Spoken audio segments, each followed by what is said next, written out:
بسم اللہ الرحمن الرحیم۔ السلام علیکم محترم ناظرین۔ ابلیس کب اور کیسے مرے گا؟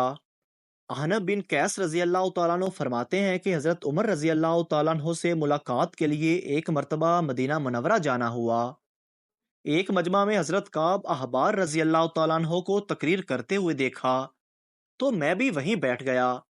وہ فرما رہے تھے کہ حضرت آدم علیہ السلام نے وفات کے وقت اللہ تعالیٰ سے عرض کی، یا اللہ، میری موت سے میرا ازلی دشمن یعنی ابلیس بہت خوش ہوگا، اس کو تو قیامت تک زندہ رہنا ہے۔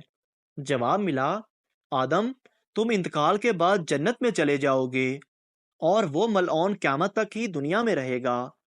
آخر میں اس کو موت آئے گی تاکہ ساری دنیا کے لوگوں کے برابر موت کی تکلیف اٹھائے۔ آدم علیہ السلام نے ملک الموت سے فرمایا، ابلیس کی موت کا منظر مجھے بھی کچھ بتاؤ۔ فرشتے نے سنانا شروع کیا تو وہ اتنا دردناک تھا کہ آدم علیہ السلام سن نہ سکے۔ فرمایا، بس کرو، اب نہیں سنا جاتا۔ اتنا فرما کر حضرت کعب رضی اللہ تعالیٰ عنہ خاموش ہو گئے۔ لوگوں نے کہا، حضرت، کچھ ہمارے سامنے بھی اس کی موت کا منظر بیان فرمائیں۔ پہلے تو انکار کیا، مگر لوگوں کے بے حد اصرار پر فرمایا، جب قیامت قریب آئے گی، لوگ حسب عادت بازاروں میں مشغول ہوں گے۔ اچانک ایک زوردار دھماکہ ہوگا جس سے بہت سے لوگ بے ہوش ہو جائیں گے۔ اللہ تعالیٰ ملک الموت سے فرمائیں گے، میں نے سب سے زیادہ تمہارے مددگار اور معاون بنائے اور تم کو ان سب کے برابر قوت دی۔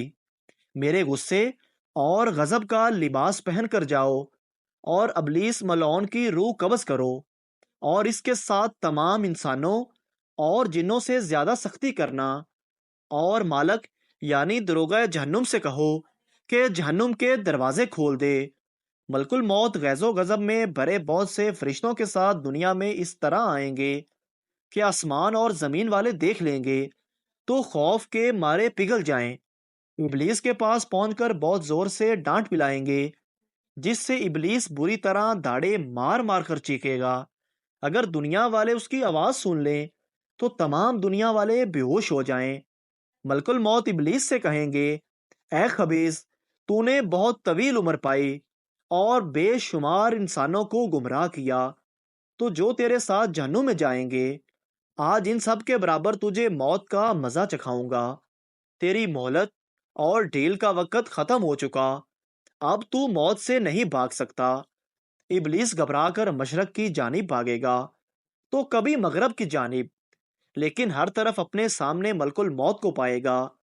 سمندر میں گھسنے کی کوشش کرے گا تو سمندر نکال پھینکے گا۔ آدم علیہ السلام کی قبر کے پاس کھڑا ہو کر کہے گا، اے آدم، تمہاری وجہ سے میں ملعون اور مردود بنا، کاش کہ تم پیدا ہی نہ ہوتے۔ پھر ملک الموت سے کہے گا، کتنی سختی اور تکلیف کے ساتھ میری جان نکالو گے؟ وہ فرمائیں گے، جتنے لوگ جہنم میں ہیں ان سب کی موت سے کہیں زیادہ تکلیف اور سختی کے ساتھ تمہاری جان نکالوں گا۔ یہ سن کر وہ تڑپنے لگے گا اور چیختا چلاتا ادھر ادھر بھاگے گا اور جہاں موت آنی ہے وہیں گر جائے گا۔ وہ جگہ آگ کے انگارے کی طرح سرخ ہوگی اور وہاں جہنم کی کانٹوں والی کنڈیاں ہوں گی۔ ان کنڈیوں سے تڑپا تڑپا کر اس کی جان نکالی جائے گی۔ آدم علیہ السلام اور حضرت اماں علیہ السلام سے کہا جائے گا، ذرا اپنے دشمن کو دیکھو کس طرح ذلت کے ساتھ مر رہا ہے۔ وہ دیکھ کر خوش ہوں گے اور کہیں گے، اے اللہ، تو نے ہم پر اپنی نعمت مکمل فرما دی۔ اگر ویڈیو اچھی لگی ہے تو ہمارے چینل کو سبسکرائب ضرور کریں تاکہ آپ کو اس طرح کی اور انفارمیٹیو ویڈیوز فوری ملتی رہیں۔